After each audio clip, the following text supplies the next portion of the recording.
Bismillahirrahmanirrahim. Alhamdulillah wassalatu wassalamu ala Rasulillah amma ba'd.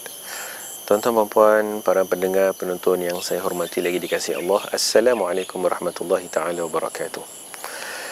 Tuan-tuan dan puan, ada seorang sahabat Nabi yang hebat, namanya Mu'adz bin Jabal radhiyallahu anhu.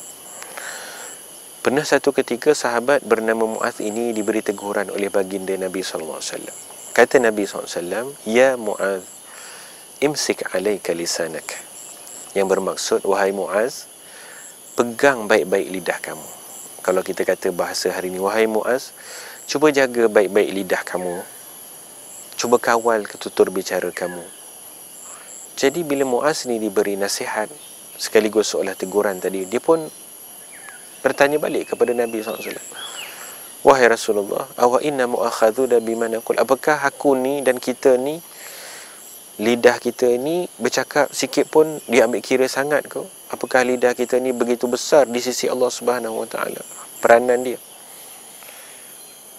Baginda Nabi SAW pun bagi tahu, wahai Mu'adz, thaqilatka ummak ya Mu'adz, seolahnya maksud kiasan rugi sahaja, begatlah mak kamu besarkan kamu sampai besar dewasa, tapi kamu tak tahu ke benda ni. Apa benda ni? Benda yang penting yang semua orang sepatut tahu. Apa dia? Kata Nabi SAW, fahal yakubbun nasu finnari ala manakhirihim. Adakah tidak benda lain yang menyebabkan manusia itu dicampak ke dalam neraka? Di atas bahu tu, bahu mereka menggambarkan manusia masuk neraka ni, tuan-tuan dan puan, dicampak begitu hina. Illa hasaidu alsinatahum, kecuali sebab kerana lidah mereka lah, sebab kerana hasil tuaian daripada tutur bicara mereka. Sebab itu tuan-tuan dan puan, kita teringat kepada sepotong ayat Al-Quran. Allah SWT mengingatkan kepada kita. Ayat ini juga Nabi SAW sering baca dalam khutbahnya. Dalam surah Al-Ahzab pada ayat ke-70, dalam khutbah yang dinamakan sebagai muqaddimah khutbah, biasa Nabi SAW baca ayat ini, tuan-tuan dan puan, sebagai memberi peringatan kepada semua orang yang beriman. Ya ayyuhalladzina amanu taqullaha wa qulu qawlan sadida yuslih lakum a'malakum wa yaghfir lakum dzunubakum, sehingga akhir ayat. Kata Allah Subhanahu Wa Taala, wahai orang-orang yang beriman, takutlah kamu, bertakwalah kepada Allah sebenar-benar takwa. Tetapi takwa itu dalam ayat ini diingatkan macam mana? Iaitu wa qulu qawlan sadida, dengan kamu benar-benar bertutur bicara. Bila kamu bercakap, bercakaplah, tetapi pastikan ianya dalam kategori yang diistilahkan qaulan sadida, iaitu kata-kata yang benar-benar hak, kata para ulama tafsir, kata-kata yang benar, kata-kata yang sahih, kata-kata yang tidak mengandungi perkara yang merosakkan, yang mendatangkan keburukan. Ini adalah satu kaedah yang ditentukan Allah SWT kepada kita. Kalau kita sama-sama jaga lidah kita, bila nak bercakap, tuan-tuan pastikan hanya kata-kata yang hak, yang benar, kata-kata yang ada kebaikan, manfaat, itu sahaja yang kita sebut. Kata-kata yang tidak ada faedah, kata-kata yang tak ada kepastian, tidak ada perkara yang baik daripada kata-kata itu. Lebih-lebih lagi yang ada perkara yang mungkin gosip, mungkin ada kata umpatan, mungkin ada kata sindiran dan sebagainya, yang ini kita elakkan. Mudah-mudahan kalau kita boleh buat, Allah Ta'ala jamin yuslih lakum a'malakum.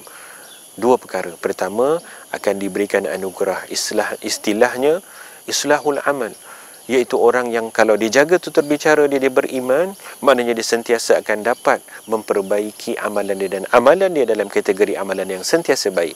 Dan juga yang kedua, wa yaghfir lakum dzunubakum, sentiasa mendapat pengampunan Allah SWT. Ini kita nak. Orang yang sentiasa buat apa pun dapat baik, buat apa pun orang nampak baik dan orang rasa kebaikannya. Sebab apa? Sebab dia bertakwa. Dan sebab apa? Sebab kerana dia benar-benar jaga lidah dia. Cuma satu persoalan, tuan-tuan, macam mana nak jaga lidah? Imam An-Nawawi rahimahullah beri satu garis pandu kepada kita. Nak jaga lidah ni supaya boleh bercakap dengan kata-kata yang sadid, kita cuba letakkan di hadapan kita, tuan-tuan perempuan. Setiap bila kita nak mengeluarkan tutur bicara, cuba letak di hadapan kita ada dua neraca. Satu namanya neraca kebaikan, neraca syurga. Satu lagi neraca keburukan, neraca neraka.